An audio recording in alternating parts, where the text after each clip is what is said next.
اب دیکھیے نا جی ہم کس طرح ادب کے نام پہ اللہ کے رسول کی بے ادبی کرتے ہیں. اللہ کے رسول کو یا نبی سلام علیکم، یا رسول سلام علیکم. اور اسی طرح دیکھیں گے آپ مساجد کے ممبروں پہ، محرابوں پہ، ایک طرف یا محمد ہوگا، ایک طرف یا اللہ ہوگا. جبکہ ادب رسول کا تقاضا یہ ہے کہ اللہ کے رسول کو یا کے ساتھ نہ پکارا جائے. کیوں؟ اللہ نے کہا کہ جس طرح تم آپس میں پکارتے ہو اس طرح رسول کو نہ پکارو. یا کا لفظ پکارنا، منادی کرنا، یہ عام لوگوں کے لیے ہے. رسول کے لیے یا محمد کوئی صحابی نہیں کہتے تھے. جو بادیہ نشین تھے یا گاؤں والے تھے وہ آ کے کبھی کبھار حجرے کے باہر کھڑے ہو کے کہہ دیتے کہ یا محمد، جس کو اللہ تبارک و تعالی نے فرمایا کہ ان الذین ینادونک من وراء الحجرات اکثرهم لا یعقلون. اے اللہ کے رسول، آپ کے گھر کے باہر کھڑے ہو کے جو آپ کو یا لگا کے پکارتے ہیں کہ اے محمد باہر نکلو، اے محمد آؤ، نعوذ باللہ صلی اللہ علیہ وسلم، تو اللہ تبارک و تعالی نے فرمایا کہ یہ اکثر جاہل ہے. اکثرهم لا یعقلون، ان میں سے اکثر لوگوں کو عقل ہی نہیں ہے جو آپ کے گھر کے باہر کھڑے ہو کے آپ کو یا لگا کے پکارتے ہیں. ینادونک، نادا ینادو اسی سے نکلا ہے، ندا یا کا خطاب دینا.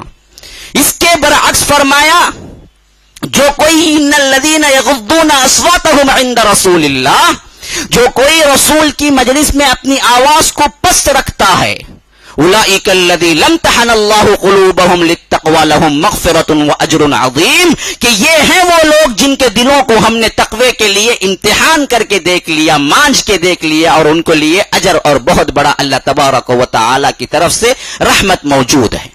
تو معلوم ہوا یا نبی کہنا، یا محمد کہنا یہ پاگلوں کا کام ہے، بے ادبوں کا کام ہے، جاہلوں کا کام ہے، بے عقلوں کا کام ہے. عقل والے صحابہ جو تھے وہ یا نہیں پکارتے تھے. اور اسی یا کے لیے میں آپ کو انتہائی ایک نکتے کی بات بھی بتلاتا ہوں کہ اللہ تبارک و تعالی نے بھی اتنا ادب کیا اس رسول کا، محمد الرسول اللہ صلی اللہ علیہ وسلم کا.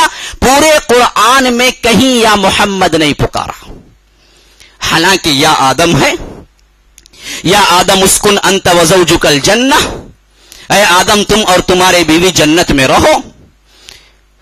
قال یا نوح انہ لیس من اہلک، نوح کو یا کے ساتھ پکارا کہ اے نوح تمہارا بیٹا تمہارا اہل نہیں ہے. ابراہیم کو پکارا کہ یا ابراہیم اعرض عن ھذا، اے ابراہیم دیکھو ان سے تم منہ پھیر لو. یحییٰ کو پکارا کہ یا یحییٰ خذ الکتاب بقوہ، اے یحییٰ دیکھو تم اس کتاب کو مضبوطی سے پکڑو. زکریا کو پکارا کہ یا زکریا انا نبشرک بغلام، کہ اے زکریا دیکھو تمہارے لیے ایک بیٹے کی ہم بشارت دیتے ہیں. موسیٰ کو پکارا کہ یا موسیٰ لا تخف انی لا یخاف لدی المرسلون، کہ اے موسیٰ ڈرو مت، ہمارے پاس رسول ڈرا نہیں کرتے. عیسیٰ کو پکارا کہ یا عیسی ابن مریم اذکر نعمتی علیک وعلی والدتک، کہ اے عیسیٰ دیکھو تم یاد کرو میری اس نعمت کا اور اس والدہ کو، میں نے تمہارے والدہ کو جو نعمت دی تھی اس کا، ان دونوں کو یاد کرو. تو حضرت عیسیٰ کو پکارا، حضرت موسیٰ کو پکارا، حضرت یحییٰ کو پکارا، حضرت زکریا کو پکارا، حضرت ابراہیم کو پکارا، حضرت نوح کو پکارا، حضرت آدم کو پکارا، سب کو یا کے خطاب سے پکارا. لیکن محمد الرسول اللہ صلی اللہ علیہ وسلم کو پورے قرآن میں کہیں بھی یا کے ساتھ خطاب نہیں ہے.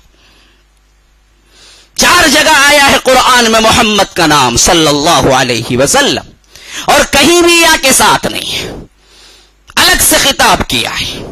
اللہ نے یہ لحاظ ملحوظ رکھا محمد الرسول اللہ صلی اللہ علیہ وسلم. لیکن آنے والی امت اسی ادب کے نام سے اللہ کے رسول کو کیا کرتے ہیں؟ گلی کے نکر پہ ڈکر پہ، ہاں اسی طرح کیا ہے گندگی پہ اسٹیج لگا لیں. کیا کر رہے ہیں؟ میلاد النبی کی محفل، کہاں اسٹیج گندگی کے پاس، وہاں کیا ہے ابھی یا نبی سلام علیکم پڑھتے ہی کیا ہوتا کہتے سیدھا آتے کہتے اللہ کے رسول. وہاں تو کیا ہے اللہ کے رسول گویا کہ تمہارے غلام ہیں، تم جہاں چاہے یا لگا لو، جہاں چاہے ان کو پکارو، اور اللہ کے رسول تمہاری محفل میں آ کے کھڑے ہو جائیں. اور اسی وجہ سے یہ تصور ہے کہ کھڑ کے پڑھتے ہیں سلام، بیٹھ کے نہیں پڑھتے. کیا تصور ہے؟ رسول مجلس میں آئے ہوئے ہیں. اللہ کے لیے اللہ کے رسول کا ادب یہ نہیں ہے، یہ اللہ کے رسول کی بے ادبی ہے. اللہ کے رسول کا ادب تو یہی ہے کہ محمد الرسول اللہ صلی اللہ علیہ وسلم کا نام جہاں کہیں بھی آئے وہاں تم درود پڑھو.